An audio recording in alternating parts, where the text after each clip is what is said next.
يوم لا ينفع مال ولا بنون إلا من أتى الله بقلب سليم. Saya pernah mendengar ustadz yang lagi ngetop di medsos.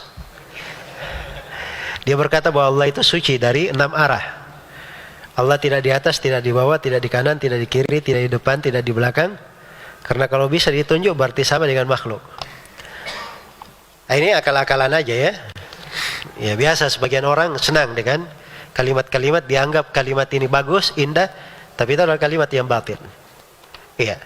Allah yang mengabarkan di dalam Al-Quran bahwa dia di atas.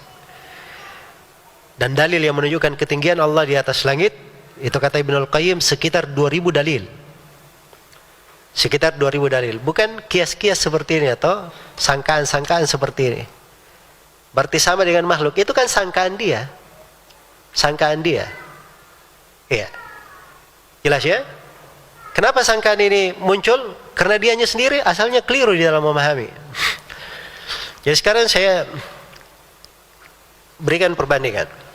Tidak mesti kalau dikatakan dia itu di suatu sudut, ya makhluk juga di sudut.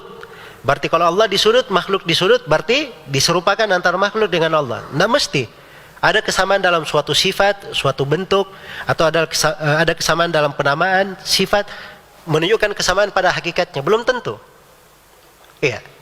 Manusia melihat, ya kan? Manusia mendengar. Kucing melihat dan mendengar atau tidak? Melihat. Ya jangan sampai ada yang bilang, wah ini Ustadz bahaya nih, masa kita disamakan manusia dengan kucing? Jadi saya bilang, kucing melihat mendengar. Jangan ada yang bilang, oh saya samakan manusia dengan kucing. Jelas ya?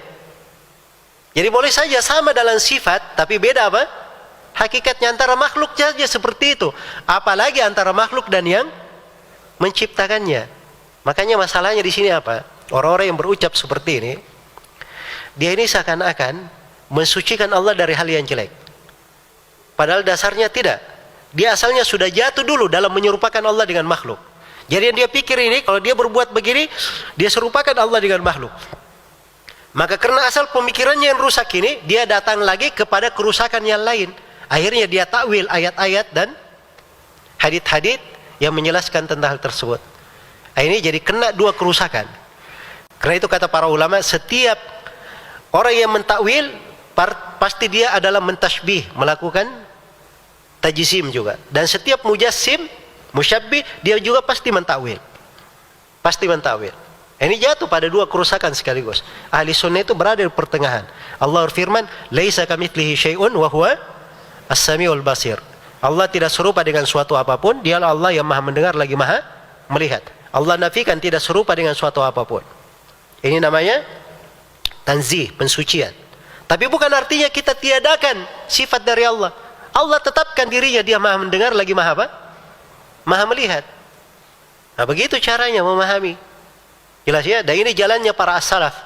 Tidak ada silam pendapat di tengah para as-salaf dalam hal tersebut. Jadi kalau ada yang mengatakan berbeda jalannya dengan jalan para salaf ini, karena dia baru lahir saja.